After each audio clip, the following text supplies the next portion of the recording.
માણાવદરના નવાબ ગજેફર ખાનના શાળા રાજ્યના કાજી ન્યાયાધીશ હતા.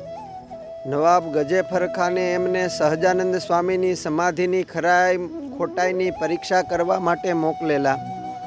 ભગવાન શ્રીહરિએ એમને તથા એમની સાથે આવેલા મુસલમાનોને સમાધિ કરાવી હતી અને એ સમાધિમાં 1,80,000 નૂરી ફિરિશ્તાઓ જેમની બંદગી કરતા હોય એવા ખુદા રૂપે ભગવાન સ્વામિનારાયણે દર્શન આપ્યા હતા. 1,80,000 ઓલિયા કરે અરજ ઉચાર, દીઠા ત્યાં ઘણા પીરા ન પીર, કરે સ્તુતિ નમાવીને શીર. નવાબ ગજેફર ખાન પાક દિલના મુસલમાન હતા. તેઓ મુસ્લિમ હોવા છતાં સર્વ ધર્મને આદર આપતા હતા. ભગવાન શ્રીહરિના સમાધિ ઐશ્વર્યને જોઈ તેઓ ભારે પ્રભાવિત થયા હતા અને એમના અંતરમાં ભગવાન સ્વામિનારાયણ ખુદા છે એવો ભાવ જાગ્યો હતો. સદગુરુ ગુણાતીતાનંદ સ્વામી અવારનવાર માણાવદર પધારતા ને મયારામ ભટ્ટને ઘરે ઉતરતા. ભગવાન શ્રીહરિના સર્વોપરી મહિમાની બળભરી વાતો કરતા, જેથી માણાવદરના સત્સંગનો પાયો ભારે મજબૂત થયો હતો. સ્વામીના સમાગમથી અહીંયા અનેક ઉત્તમ સ્થિતિવાળા મહામુક્તો થયા હતા. તેમાં પણ અરજણ બાપા ઝાલાવાડિયા તો સમાધિ નિષ્ઠ હરિભક્ત હતા. વિક્રમ સંવંત 1892ની સાલ હતી. શિયાળાનો સમય હતો. ગુણાતીતાનંદ સ્વામી જૂનાગઢમાં વિરાજમાન હતા. એ સમયે માણાવદરથી પૂંજાભાઈ, અરજણ બાપા ઝાલાવાડિયા, પ્રેમજીભાઈ જેતપરિયા વગેરે હરિભક્તો જૂનાગઢ આવ્યા ને સ્વામીને વિનંતી કરી કે આપ માણાવદર પધારો. સ્વામીએ વિનંતી માન્ય રાખીને કહ્યું, ભલે, અમે આવતીકાલે માણાવદર આવીશું. બીજે દિવસે ગાડું જોડાવી સ્વામી માણાવદર પધાર્યા અને મયારામ ભટ્ટને ઘેર ઉતર્યા. માણાવદરના નવાબ ગજેફર ખાનને કોઈએ કહ્યું કે સ્વામી મંદિરે જૂનાગઢથી કોઈ મોટા ઓલિયા આવ્યા છે. નવાબ બોલ્યા, એવા મોટા ઓલિયા આવ્યા હોય તો આપણે એના દીદાર કરવા જવું છે. નવાબના વજીરે મંદિરમાં સમાચાર મોકલા કે સાંજે 4 વાગ્યે નવાબ સાહેબ સ્વામીના દર્શને આવશે. સ્વામીએ નવાબને બેસવા માટે પોતાના આસનની સામે જ ગાદી તકિયો નખાવ્યો. નવાબ સાહેબ પધાર્યા. સ્વામીએ નવાબનું સ્વાગત કર્યું અને ગાદી તકીએ બેસવા કહ્યું. નવાબ બોલ્યા કે આપ જેવા ઓલિયાની સામે અમારે આવા ઊંચા આસને ન બેસાય. એમ કહી તેઓ નીચે જમીન ઉપર બેઠા. સ્વામી પોતાના આસને વિરાજમાન હતા. શિયાળાનો સમય હોવાથી સ્વામીએ 3 વડી પાતળી ગોદડી ઓઢી હતી. આ ગોદડી શ્રીજી મહારાજની પ્રસાદીની હતી. મહારાજે રાજી થઈને સ્વામીને ગોદડી ઓઢાડી હતી. ગોદડી જૂની હોવાથી ફાટી ગઈ હતી અને એમાં ક્યાંક ક્યાંક લીરા લટકતા હતા. સ્વામીની મુખ મુદ્રા પ્રભાવશાળી હતી. વિશાળ ભાલમાં તિલક અને ચાંદલો શોભી રહ્યા હતા. હાથમાં બ્રહ્મશસ્ત્ર જેવી માળા હતી. લીરાવાળી ફાટેલી ગોદડી ઓઢી હતી ને અલ્લાહના આ ઓલિયાની આવી સાદાઈ નવાબના દિલને સ્પર્શી ગઈ. સ્વામીએ એ સમયે કુરાનના કલમાઓ ટાંકીને વાતો કરવા લાગ્યા અને નવાબ એકાગ્ર બની સ્વામીની વાતો સાંભળવા લાગ્યા. એવામાં અચાનક સ્વામીએ ઓઢેલી ગોદડીના લીરાથી શીતળ શાંત તેજ પ્રગટ્યું અને ચારે તરફ પ્રસરવા લાગ્યું. નવાબને એ તેજમાં મહાન નૂરી ફિરસ્તા રૂપે સ્વામીના દર્શન થયા. નવાબ ગજેફર ખાન અત્યંત આશ્ચર્યથી અહો અહો કરવા લાગ્યા અને કુનિશ બજાવી અને સજદા કરવા લાગ્યા.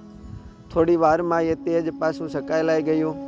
નવાબ હાથ જોડીને બોલ્યા કે ક્યા તાजुब की बात है, ऐसा प्रताप तो हमने कुछ साल पहले भगवान स्वामीनारायण में देखा था. आज उनके ओलिया में ये प्रताप देखा. आज आपके दीदार से मैं धन्य हो गया. आप तो फिरिश्ता है, फरिश्ता है. નવાબની વાત સાંભળી સ્વામી મંદ મંદ હસવા લાગ્યા. નવાબે હાથ જોડીને કહ્યું, સ્વામીજી આપ યહાં મંદિર કરો और મંદિર में કન્હૈયાઓ को પધરાવો. સ્વામીએ કહ્યું, પણ કન્હૈયાને પધરાવવામાં તો ખર્ચ થાય અને મંદિરના નિભાવ સારું પણ પૈસાની જરૂર પડે. એ સાંભળીને નવાબ બોલ્યા, સ્વામી आप खर्च की चिंता मत करो, सारा खर्च हम देंगे और मंदिर के कायमी निभाव के लिए भी व्यवस्था कर देंगे. નવાબની વાત સાંભળી સ્વામી અત્યંત રાજી થયા અને બોલ્યા કે ભલે, અમે તમારો સંકલ્પ પૂરો કરીશું. નવાબે સ્વામીને વંદન કરી વિદાય લીધી. સ્વામી 2-4 દિવસ માણાવદર રોકાયા પછી જૂનાગઢ પધાર્યા. સ્વામીએ જૂનાગઢ આવીને સંતોને માણાવદર મોકલ્યા. તાત્કાલિક ધોરણે મંદિર નિર્માણનો આરંભ કરાવ્યો. થોડા સમયમાં વડતાલમાં રામનવમીનો સમયો આવી રહ્યો હતો. સ્વામી સંતો હરિભક્તોનો સંઘ લઈને વડતાલ પધાર્યા.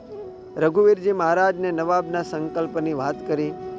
મહારાજ શ્રી ખૂબ જ રાજી થયા અને માણાવદરમાં મંદિર નિર્માણની વાત વધાવી લીધી અને સ્વામી વડતાલથી જૂનાગઢ પરત પધાર્યા.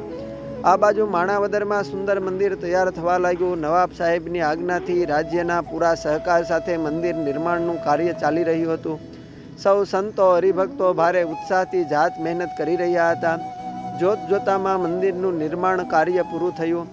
સ્વામીએ જૂનાગઢથી પત્ર લખી રઘુવીરજી મહારાજને મૂર્તિ પ્રતિષ્ઠા માટે પધારવા વિનંતી કરી. વિક્રમ સંવત 1892ના વૈશાખ સુધી ત્રીજના મંગલ દિવસે મૂર્તિ પ્રતિષ્ઠાનું શુભ મુહૂર્ત આવ્યું હતું. ગોપાળાનંદ સ્વામી, નિત્યાનંદ સ્વામી, પવિત્રાનંદ સ્વામી, શુકમુનિ વગેરે સર્વે સંતોને સાથે લઈને રઘુવીરજી મહારાજ જૂનાગઢ પધાર્યા. જૂનાગઢથી ગુણાતીતાનંદ સ્વામી મહારાજશ્રી તથા સંતો પાર્ષદોને સાથે લઈ માણાવદર પધાર્યા.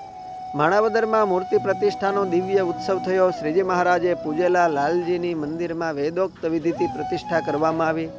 રઘુવીરજી મહારાજે પ્રતિષ્ઠાની આરતી ઉતારી.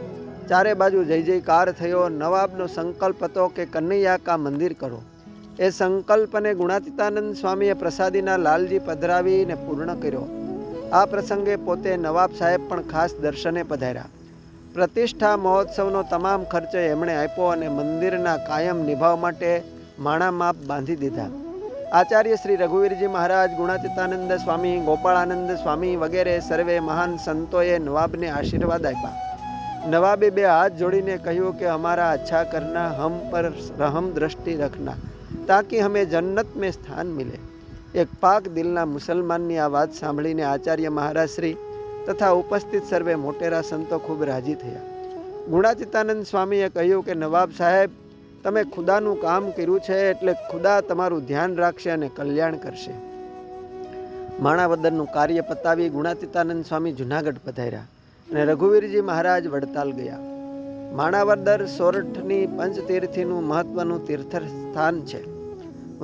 વર્ષો પહેલા જૂનાગઢના સંત સ્વામી ધર્મપ્રકાશ સ્વામીએ અહીં શિખરબદ્ધ મંદિર કરાવેલું છે.